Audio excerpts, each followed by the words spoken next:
ሰብ ከፍተኛ መንግስት ባለስልጣን ነው። ተራ የቀበሌ የዞን የወረዳ ካድሬም አይደለምና በአደባባይ ለወጣው ህዝብ ቃል በቃል የሚለው ምንድነው? የት ናችሁ ይላል። ለሰልፈኛው ጥያቄ ያቀርባል። 4 ኪሎ ያለ ሰልፈኛው ይመልሳል። ምን ልናደርግ ይገባል ብሎ ይጠይቃቸዋል። ልንጠብቀው ይገባል ነው የሚለው። ሰልፈኛው ይመልሳል። ስለዚህ 4 ኪሎ ላይ አደጋ መጥቷል፣ ሰሜነኞቹ እየመጡ ነው የሚለውን የበለጠ አስረግጦ በመንገር የኦሮሞን ወጣት ለመማገድ ይሞክራል። ነገር ግን ይህን በማክሸፍ በኩል አቶ ታዬ ደንዳ የቀድሞ ሰላም ሚኒስትር ዴታ ማምሻውን በማህበራዊ ድረገጻቸው ያስተላለፉትም መልእክት አለ። እንግዲህ ብዙ መረጃዎች ለኤምኤስም እየደረሱት ነው። ፋሲል ለአንተም በግል የደረሱ ማዕት ነገሮች አሉና ሰልፎቹ የብልጽግና ካድሬዎች አቀነባብረው አጀንዳውን እንግዲህ ጠብቁን ነው። 4 ኪሎ አደጋ ላይ ነው። ስለዚህ ለመስዋዕትነት ተዘጋጁ፣ ዘብ ለመቆም ለመታጠቅ ለመዋጋት እንግዲህ ቁረጡ የሚል አንድምታ ያለው ይመስላል። ያንተ መረዳት ያንተ ግምገማ ምን ይመስላል? ከዚህ ከሰባተኛ የብልጽግና 7ኛ ዓመትን አከባበር በዓል ጋር በተያያዘ እንግዲህ ሌሎች ክልሎች አያገባችሁም አይመለከታችሁም የተባሉ ነውና ይህንንም አያይዘ እስቲ ጌትነት ያንተ መረዳት እንስማው።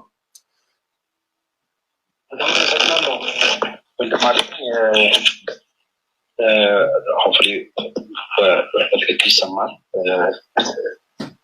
እኔ እንግዲህ ምን መሰለህ እንደው ብዙም ዝርዝር አልገባበትም። ለፀሐይ የሞቀው እውነት ስለሆነ አንዳንዱ ግን እንደው በተወሰነ ደረጃ ባያቸው ብዬ ያሰብኳቸው ብልጽግና አንድ ነገር እያደረገ ነው የሚመስለኝ። ከአጠቃላይ ከፖለቲካ ሜዳው እየተገፋ እንደሆነ ገብቶታል። ይህም ደግሞ ሌላ አካል ቡልዶዘር እና ሌላ ካፋ ሳያዘጋጅበት በራሱ ጥፋት በራሱ ችግር እጁ ላይ መጠቀም እየቻለ ያንን ሁሉ የህዝብ የድጋፍ ማዕበል አባክኖ በራሱ መንገድ እንግዲህ እንደምታውቀው ከሰሜን ከሞላ ጎደል ትግራይና ከአማራ ክልል ከምስራቁም ከምዕራቡም ራሱን አርጎ አሁን እንግዲህ የከተማ ከንቲባ አድነኝ እያለ መቼም ትላንትና ማታ ወይም ጠዋት የተወያዩበትን ነው ሆዲ አባውን እንደሚባለው ማይክ ያወጣውም ይመስለኝ እና ዞሮ ዞሮ የሚገባኝ ነገር መጠለያ ፍለጋ እየተሯሯጠ ነው። ከዚህ ጠንከር ያለ ቃል መጠቀም ይቻላል። ስለዚህ አሁን የመጠለያ ጋሻ ፍለጋው ላይ አየህ እስከዛሬ መከላከያውን የመጨረሻው ምሽግ አድርጎ የፖለቲካ ስንፍናውን በሚሊተሪ ለመዳን ጥረት አድርጓል። ብዙ ወጣቶችን ገብረዋል።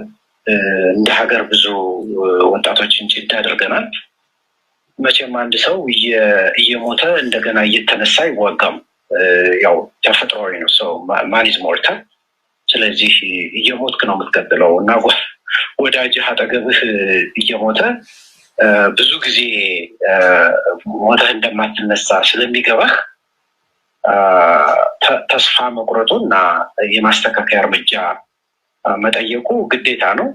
ይሄ እንግዲህ በአደባባይ ያየናቸው በትልልቅ ማዕረግ በትልልቅ የእዝ ሰንሰለት ላይ ያሉ የመከላከያ ሰዎች ሲናገሩ የነበረውም ከዚህ ቀደም ስለተነጋገርንበት ወደዛ መመለስ አያስፈልግም። ምሬቱ ይታያል እዛ ላይ። ስለዚህ ከሞላ ጎደል አጠገቡ ያሉ ባለስልጣናት ከግራም ከቀኝም የሰባሰባቸው ከግራም ከቀኝም ያሉ የሀገራት ድሮን እየገዙ ሲጋብዙ የነበሩ ሀገራት አሁን መዳኛ ከለላ እንዳልሆኑ ግልጽ ነው። ስለዚህ መጠለያ ፍለጋ በሚሄድበት የመጨረሻውን ዋሻ የብሔር ምሽግ ውስጥ ለመጠለል ጥረት እያደረገ መስሎ ነው የተሰማኝ ለእኔ። ሰው ይህንን እንዴት ማኔጅ እናድርገው የሚለው በጣም ቢግዲል መስሎ የሚሰማኝ በደም ቁጭ ብሎ መነጋገር፣ ሰፋ ያለ ጊዜ ወስዶ መነጋገር፣ ጊዜ ቀናትን ሳምንታትን ወስዶ መነጋገር ጠቃሚ ነው የሚመስለኝ። እዚህ ነጥብ ላይ ነው እኔም የማተኩረው። ስለዚህ አሁን አየህ ከግራም ከቀኝም በተገፋበት እንግዲህ የዛሬ 7 ዓመት 6 ዓመት እንደምታስታውሰው አርባ ምንጭ ላይ ሰንደቅ ዓላማ ተቀጣጥሎ ሐዋሳ ላይ የብልጽግና ሹማምንት ለስብሰባ በገቡበት ወጣቱ ንቅል ብሎ ወጥቶ ሜክሹር ዳት ሐዋሳ እንዳሆኑ አልነበረችም። የዛሬ 7 ዓመት 6 ዓመት ይህ ነው። ከግራም ከቀኝም የተሰበሰበ ወጣት ያረፉበትን ሆቴል ከቦ ከጋርዶች እና ከጸጥታ ኃይሉ በላይ አካባቢውን ከቦ ያደረበት ጊዜ ነበረ። ወልዲያ ላይ የነበረው ሰልፍ፣ ባህር ዳር ላይ የነበረው ሰልፍ፣ ሰመራ ላይ፣ ጅግጅጋ ላይ የነበረው ሰልፍ ታስታውሳለህ። ፎዛት ማታ በብዙ ስድቦች እና በብዙ ቃላት ማጥቆሮች እንዲገለል ያደረገው የትግራይ እና ከግራ ከቀኝ የነበረው ድጋፍ የሀገር ውስጡን ተወው እና በነገራችን ላይ ኦሮሚያ ክልል የተቀዛቀዘ ነበር። የዛሬ 7 ዓመት 6 ዓመት ሰልፉ ወይም ድጋፉ የተቀዛቀዘ ነበር ኦብቪየስሊ። እና ከዚህ አልፎ ምስራቅ አፍሪካ ላይ ኤርትራ፣ ኬንያ፣ ሩዋንዳ ከዚህም አልፎ ዱባይ ወይም ዩኤ የሚባለው አልፎ አውሮፓ እና አሜሪካ ዝናቸው ተርፎ እስከ ኖቤል ሽልማት ደርሰው ነበር እና ያ ሁሉ ድጋፍ እና ያ ሁሉ ሞቅታ ያ ሁሉ ኤክስፔክቴሽን በዜሮ ተባስቶ ዛሬ በከተማ ከንቲባ ልናድነው እንወጣለን መባል እኔ ለራሳቸው በጎ አይመስለኝም። እንዳይሉ ያስጠነቅቁ ነበረ። ጥሩ ይሆንም ይመስለኝ።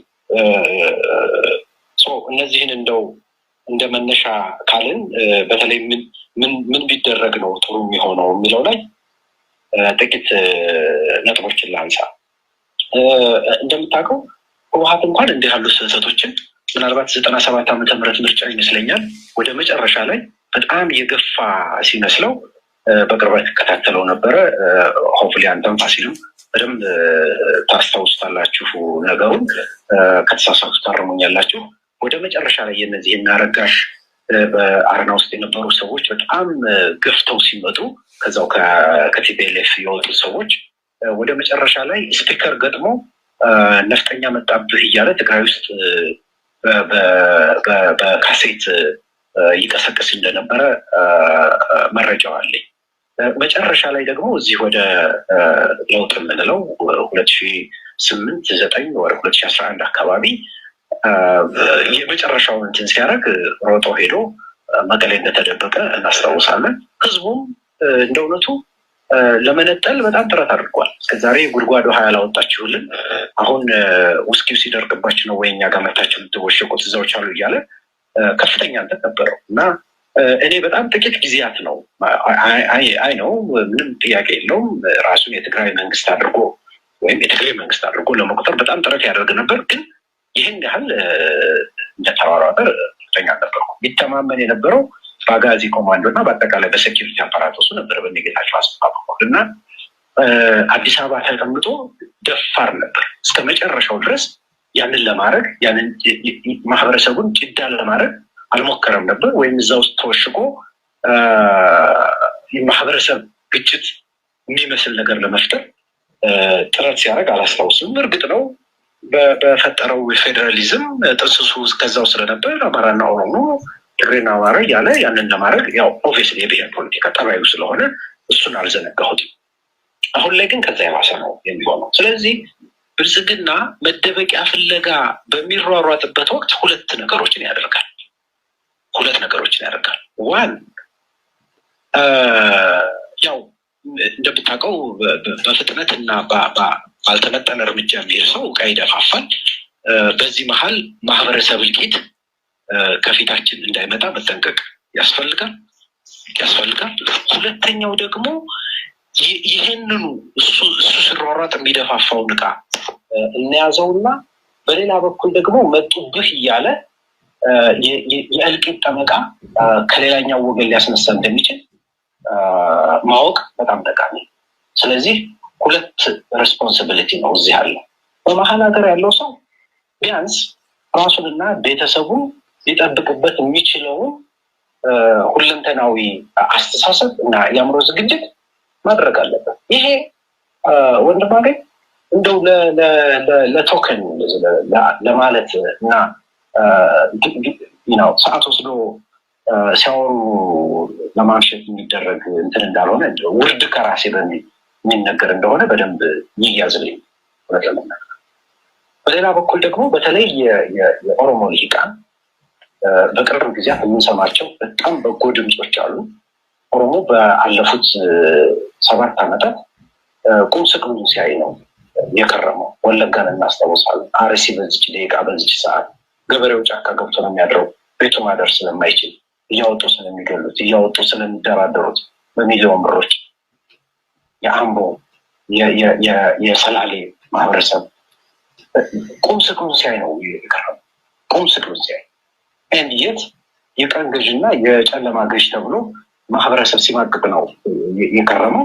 አሁን በዚች ደቂቃ የቀኑ ለማታው ገብረሃል፣ የማታው ለቀኑ ገብረሃል እያለ ቁም ስቅሉን ሲያይ ነው ልጆቹም አይኑ እያየ በመሳሪያ ሲገሉበት ነው የቀረው እና በረሃብ በጥም ተወልዶ ባደገበት ምድር ይህንን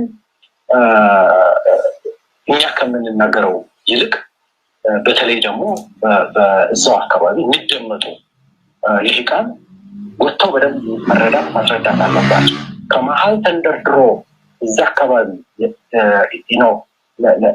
ራሱን ለማዳን ጥላ ከለላ ፍለጋ ሲሄድ 2 ጥፋቶችን ያጠፋል። ስለዚህ ከዛ ያለው የማህበረሰቡን ስነልቦና አሁንም በደንብ በማቃናት እና እኛም ደግሞ ልሂቃኑ ከዚህ በፊት ቲፒኤልኤፍ ላይ የተሰሩ ስህተቶችን ላለመስራት ጥንቃቄ ማድረግ ይፈልጋል። ቲፒኤልኤፍ ከትግራይ ማህበረሰብ ተነጥሎ ነበር።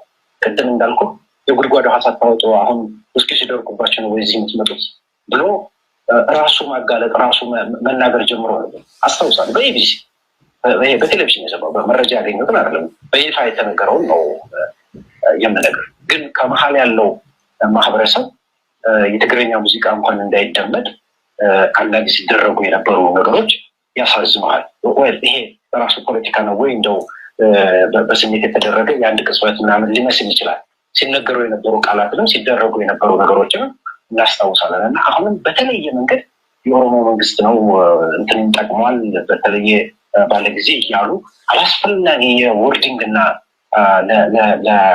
ለዕለታዊ የፖለቲካ ፍጆታ የሚያገለግሉ ብቻ ቃላትን በመጠቀም መደማማቱ ጠቃሚ አይመስለኝም። በተቻለ መጠን አኮሞዴቲቭ ለመሆን መሞከር በጣም ጥሩ ነው የሚመስለኝ። ሄዶ የሚደበቅበትን ዋሻ የበለጠ እንዲመቸው በማድረግ የመሀል ሀገሩ ልሂቃን ወይም የመሀል ፖለቲካ አራማጅ ልሂቃን ስህተት እንዳይሰራ በዚሁ አጋጣሚ አደራ ማለት እፈልጋለሁ። ቅድም እንዳልኩት በተለይ የኦሮሞ ልሂቃን በዚህ ጊዜ ወጥተው በደንብ ማስረዳትና መናገር ያስፈልጋቸዋል። አሁን የሚደበቁበት ጊዜ ሳይሆን የበለጠ የሚናገሩበት ጊዜ ነው ብዬ አስባለሁ።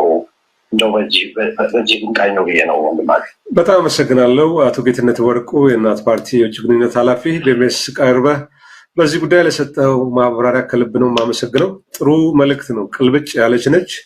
እኔም እገዛዋለሁ። እኛ ቤታችን እንቀጥላለን። አንተን አሰናብታለሁ። እግዚአብሔር ይስጥልን። መልካም ምሽት። በጣም አመሰግናለሁ። አድማጭ ተመልካቾቻችን፣ አሁን ከዚህ ቀጥሎ የሚቀርበው በእስር ቤት ስለ አማራ ሕዝብ እና ስለ እውነት መከራ እየተቀበለች ያለችው የመስከረም አበራ የተጠየቁ መልእክት ነው።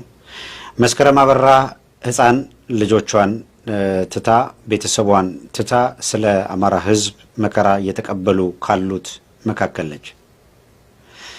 ይሄ የኦህዴድ አገዛዝ በጭካኔ በማሰሪያ በእስር ቤት አጉሮ ከሚያሰቃዩቸው መካከል መስከረም አበራ በእንደዚህ አይነት ፈተናና መከራ ውስጥ ሆና እጅግ ለአስጨራሽ ትግል እያደረገ ያለው የአማራ ሕዝብን ትግል ለመደገፍ አንድ መልእክት ሰዳለች። በመልእክቷም ደግሞ እስኪ ተጠየቁ የሚል ጽሑፍ መጣጥፍን ያደረሰችን። መጣጥፉን እንደወረደ አቀርበዋለሁ። ይሄንን መጣጥፍ ለሚመለከተው ሁሉ እንዲደርስ ታሰራጩት ዘንድም በአክብሮት እጠይቃለሁ። እስኪ ተጠየቁ። በዓለም ላይ ያሉ መልካም ነገሮች ሁሉ የትግል ውጤቶች ናቸው። እኩልነት፣ ነፃነት፣ ሰብአዊ ክብር፣ ቅኝ ግዛት ሰንሰለት መፈታት፣ ከዘር መድሎ መዋጀት፣ በወደዱት በፈቀዱት መተዳደር ሁሉ የትግል ትሩፋቶች ናቸው። የአማራ ሕዝብ ዛሬ እያደረገ ያለው የትግል ትሩፋት የሆኑ መልካም ነገሮች ሁሉ ለማግኘት የሚያስፈልገውን መራር ትግል ነው። መራራው የጥላቻ ፖለቲካ ለበቆች ሁሉ ሲገረፍ ማንም ችግሩን ያልተረዳለት የአማራ ሕዝብ በስተመጨረሻው የራሱን ትግል ለመታገል ቆርጦ ተነስቷል። ይህ ቻይ ሕዝብ እዚህ ደረጃ ላይ ከመድረሱ በፊት የፍጡር በማይመስል ትዕግስት ታግሷል። የማይቻለውን ችሏል፣ የማይታለፈውንም አልፏል። ለማይሰሙ ጆሮዎች በደልን አቤት ብሏል። ሰሚ ግን አልነበረም። አሁን ትግሉ ሲፋፋም ደግሞ መካሪ ዘካሪው በዝቷል። አድፋጩ ሁሉ የሰላም ሰባኪ ሆኗል። የአማራ ሕዝብ በደሉን አበክሮ ሲነግረውና መፍትሄ እንዲያመጣለት ሲማጸነው የነበረው የብልጽግናን መንግስት ነበር። ይሄ መንግስት የአማራ ሕዝብ ሁሉ እንዲደርስ ታሰራጩት ዘንድም በአክብሮት ተጠይቃለሁ። እስኪ ተጠየቁ። በዓለም ላይ ያሉ መልካም ነገሮች ሁሉ የትግል ውጤቶች ናቸው። እኩልነት፣ ነፃነት፣ ሰብአዊ ክብር፣ ቅኝ ግዛት ሰንሰለት መፈታት፣ ከዘር መድሎ መዋጀት፣ በወደዱት በፈቀዱት መተዳደር ሁሉ የትግል ትሩፋቶች ናቸው። የአማራ ሕዝብ ዛሬ እያደረገ ያለው የትግል ትሩፋት የሆኑ መልካም ነገሮች ሁሉ ለማግኘት የሚያስፈልገውን መራር ትግል ነው። መራራው የጥላቻ ፖለቲካ ለበቆች ሁሉ ሲገረፍ ማንም ችግሩን ያልተረዳለት የአማራ ሕዝብ በስተመጨረሻው የራሱን ትግል ለመታገል ቆርጦ ተነስቷል። ይህ ቻይ ሕዝብ እዚህ ደረጃ ላይ ከመድረሱ በፊት የፍጡር በማይመስል ትዕግስት ታግሷል። የማይቻለውን ችሏል፣ የማይታለፈውንም አልፏል። ለማይሰሙ ጆሮዎች በደልን አቤት ብሏል። ሰሚ ግን አልነበረም። አሁን ትግሉ ሲፋፋም ደግሞ መካሪ ዘካሪው በዝቷል። አድፋጩ ሁሉ የሰላም ሰባኪ ሆኗል። የአማራ ሕዝብ በደሉን አበክሮ ሲነግረውና መፍትሄ እንዲያመጣለት ሲማጸነው የነበረው የብልጽግናን መንግስት ነበር። ይሄ መንግስት የአማራ ሕዝብ በሲቃ እያማጠ ፍትህ ይወርድለት ዘንድ ሲማጸነው ሰምቶ ሊመልስለት ቀርቶ ምን ሆንክና ምን ላድርግልህ የሚል በአማራ ሕዝብ ለቅሶ ላይ የሰርግ ድንኳን ለመጣል የሚቃጣው መልስ ሲሰጥ ኖሯል። አሁን የተፌዘበት ሕዝብ ቆርጦ ሲነሳ ደግሞ ይሄው መንግስት በተለመደ ማደናቆሩ በዲሞክራሲያዊ መንገድ የተመረጠ ስለመሆኑ እያወራ ነው። በዲሞክራሲያዊ መንገድ ተመርጦ ከሆነም ምርጫ አንድ መንግስት እንደ ስልጣን የሚመጣበትን መንገድ ያሳያል እንጂ ከተመረጠ በኋላ ሕዝብ አምኖበት የሰጠውን ስልጣን መንግስት ተብዬው እንዴት እየተጠቀመበት እንደሆነ አላሳየንም። የብልጽግና መንግስት ደግሞ ተመረጥኩ ካለ በኋላ ስልጣኑን እንዴት እየተጠቀመበት እንደሆነ ሁሉም የሚያውቀው ሐቅ ነው። በሀገራችን በሁሉም ክልሎች ተመረጥን ብለው በስልጣን ላይ የተቀመጡ የየክልሉ የብልጽግና መኳንንት አዲስ አበባ እንደተቀመጠው የመንግስታቸው ራስ ሁሉ በአማራ ሕዝብ መከራና ሲቃይ ላይ ሲያላግጡ ነበር። አሁን ሕዝቡ በመሰለው መንገድ ከሲቃ የሚያወጣውን መንገድ ሲጀምር ካደፈጡበት ከሸፍጥ ዋሻ ብቅ ብቅ እያሉ ማሳሰቢያ ይሉት የማደናገሪያ መግለጫ እያዥጎደጎዱ ነው። እንደ ጉንዳን መንገደኛ በአንድ አቅጣጫ ከመፍሰስ በስተቀር ግራቀኙን የማያዩ የብልጽግና ፓርቲ የክልል ጭፍራዎች የአማራ ክልል ሕዝብ በኦሮሚያና በቤኒሻንጉል ጉሙዝ ክልሎች እንደ ቆሻሻ በጅምላ ሲቀበር ለገዳዮች የዝምታ ፈቃድ ሲሰጡ ነበር። የኦሮሚያ ክልልን የሚመራው ሰውዬ እንደውም ስንገላቸው ያልቅሱ፣ የምንሰጣቸው ነገር ቢኖር እንባቸውን ማበሻ ሶፍት ነው ሲል በግልጽ ተናግሯል። አሁን በንዴት ጥርሱን እያፏጨ ያወጣው መግለጫ ደግሞ የቀደመ ፌዙን አይመስልም። ይህ የሚጠበቅ ነው። ሕዝብ ሲያለቅስ አይኖርም። ሕዝብ ለትግል ተፈጥሯዊ ነው። የአማራ ሕዝብ እያደረገ ያለው ይህንኑ ተፈጥሯዊ ነገር ነው። ይህንን ተፈጥሯዊ ነገር በመከተር የአማራን ሕዝብ የበደል እድገት ያሳልጥ ዘንድ ትውልድ አማራነቱን ተጠቅሞ ስልጣን ላይ ተወዝቶ የነበረው የአማራ ብልጽግናም ወጉ እንዳይቀርበት ስለ ሰላም አስፈላጊነት ለአማራ ሕዝብ እየሰበከ ነው። ስለዚህ ስብስብ ሰላም ማለት ለገዳይ ካባ ማልበስ ነውና እንዲህ ባለ ራስን መናቅ አዘቅት ውስጥ ለተዘፈቀ ቡድን ቃላትን ማባከን የማይገባውን ክብርም መስጠት ነው። በአጠቃላይ የብልጽግና መንግስት የአማራ ህዝብ ለሶስት አስርት ዓመታት የደረሰበትን ዘር ተኮር ጭፍጨፋ በዝምታ ሲያሳልጥ ወይም በቀጥታ ሲደግፍ የኖረ በመሆኑ የዘር ማጥፋት ወንጀለኛ መሆኑን ታሪክ በማይለቅ ቀለሙ የጻፈው ሐቅ እንደሆነ ሊታወቅ ይገባል። በታሪክ ገጽ በደም የተጻፈውን ይህንን የብልጽግናን መንግስት ወንጀል በአስቸኳይ ጊዜ አዋጅ የከባድ መሳሪያ ተኩስ መፋቅም የማይሞከር ነው። የብልጽግናን መንግስት የዘር ማጥፋት ወንጀል አብረው ሲያሳልጡ የነበሩት ኢዜማ የተባለው ፓርቲ መኳንንትም የአማራ ህዝብ በየደቂቃው በጥይት አረር ሲያልቅ በአማራ ህዝብ ላይ የደረሰ በደል የለም ሲሉ ኖረዋል። ዛሬ ስልጣን ላይ ያሰፈራቸውን ወንጀለኛ መንግስት በአማራ ህዝብ ቁጣ መዳረሻው ሲጠፋው በአንድ ሳምንት 2 መግለጫም አውጥተዋል። 3 ዓመታት ሙሉ በአማራ ህዝብ ላይ በደረሰው ወንጀል ሲያፌዝ የነበረው ይህ ፓርቲ በተለመደው ሀፍረተ ቢስነቱ ዛሬ ላይ የአማራ ህዝብ የተለየ ማንነት ተኮር በደል በመድረሱ ይህ ህዝብ ተማሮ ጠመንጃ እንዳነሳ መተንተን ጀምረዋል። ይህ አባባል 3 ዓመታት ሙሉ አማራው በተለየ መንገድ አልተበደለም ሲሉ ከኖሩት ቅጥፈት ጋር የሚጋጭ ብቻ ሳይሆን እነሱንም አሳዳሪያቸው የብልጽግና መንግስት የዘር ማጥፋት ወንጀለኝነት ተርታ የሚያሰልፍ የራስ ምስክርነት ነው።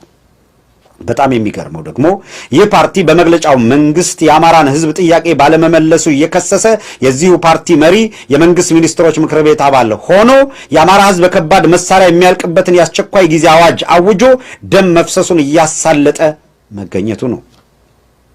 ማምታታት ጊዜው አልፏል።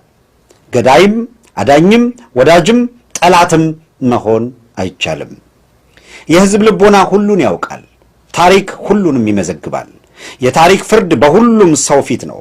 ሁሉም እንደየሥራው በታሪክ ፊት ይቆማል። በዚህ ሁሉ ውስጥ ጊዜው የደረሰው የአማራ እውነት ድል የሚያደርግበት ቅንጣት ጥርጣሬ የለኝም። ከልጆቼ ተለይቼ በተከረቸምኩበት እስር ቤት የምጽናናበት ትልቁ ጉልበቴ ነው። በጥላቻ ተደፍኖ በጠመንጃ ታፍኖ የኖረው የአማራ ህዝብ እውነት ጊዜው ደርሶ ከተቀበረበት ወጥቶ በድል ጎዳና ላይ እየተራመደ ነው። ከዚህ በላይ የሚያስደስተኝ ነገር የለም። በተረፈ የአማራን ህዝብ እውነት በጭካኔ ሲያዳፍን የኖረው ሁሉ ዛሬ ለአማራ ህዝብ ስለ ሀገር ጠቀሜታ፣ ስለ ሰላም አስፈላጊነት ሊሰብክ ሲመጣ ሳልወድ ሳቅ ይሞክረኛል። እነዚህ የአዞምባ እምቢዎች ለአማራ ህዝብ ስለ ሀገር አስፈላጊነት፣ ስለ ሰላም በጎነት ሲመክሩ ቄሰ ገበዝ የሚገዝት የቆሎ ተማሪ ይመስሉኛል። ዛሬ የአማራ ህዝብ ወደ ነጻነቱ ወደ ሰብአዊ ክብሩ የሚያደርሰውን የትግል መንገድ በቆራጥነት ሲይዝ ፍርሃት የሚያስለፈልፈው ሁሉ ለአማራ ህዝብ አስቦ እንዳልሆነ የሚታወቅ ነው። ለአማራ ህዝብ ያሰበ ይህ ህዝብ በሞት ጥላ ስር በሚሄድባቸው በነዛ ክፉ ቀናት ከጎኑ ይቆም ነበር። ይህን ከፍታ የረገጠ ብቻ ስለ አማራ ህዝብ ትግል አስተያየት መስጠት ይችላል። በተረፈ በንጉሱ ትእዛዝ በየሚዲያው እየወጣ የሚለፈልፈው ሁሉ የአማራ ጠሉ ስርዓት የዘር ማጥፋት ወንጀል አስቀጣይ እንጂ ሌላ አይደለም። የአማራ ህዝብ ትግል አስበርግጓቸው ከሰሞኑ በየሚዲያው የአማራን ህዝብ ልምከር የሚሉ ህልቆ መሳፍርት ሐሰተኛ የሰላም ሰባኪያንን ሳይ እና ስሰማ እንደ አማራ ህዝብ በሞት ጥላ ስር የኖሩ እስራኤላውያን የዓለምን ህዝብ በትዝብት የሚሞግቱበት አባባል ትዝ ይለኛል። አባባሉም ይህ ነው። በክፉ ቀናችን ከሚፈጁን ከሚያቃጥሉን ወገን ካልነበራችሁ ገዳዮቻችንን ስታግዙ የራሳችሁ ገዳይ ብላችሁ በመከራችን ላይ ፊታችሁ አዙራችሁ ነበር። እደግመዋለሁ። በክፉ ቀናችን ከሚፈጁን ከሚያቃጥሉን ወገኖች ካልነበራችሁ ገዳዮቻችንን ስታግዙ ወይም የራሳቸው ጉዳይ ብላችሁ በመከራችን ላይ ፊታችሁን አዙራችሁ ነበር። ለሶስተኛ ጊዜ ደግመዋለሁ። በክፉ ቀናችን ከሚፈጁን ከሚያቃጥሉን ወገን ካልነበራችሁ ገዳዮቻችንን ስታግዙ ወይም የራሳቸው ጉዳይ ብላችሁ በመከራችን ላይ ፊታችሁን አዙራችሁ ነበር። ዛሬ የአማራ ህዝብ ስለ ሰላም አስፈላጊነት፣ ስለ ሀገር ጥቅም ወቅቱ መኸር በመሆኑ አርሶ መብላት እንዳለበት ልትመክሩ በየሚዲያው የምትሰየሙ የሰላም ሰዎችን ኮቴሽን የአማራ ህዝብ ይህንን የእስራኤላውያንን አባባል ወደ እናንተ ቢያቀርበው መልስ ይኖራችኋልን? እስኪ ተጠየቁ። መስከረም አበራ ከቃሊቲ ማጎሪያ ቤት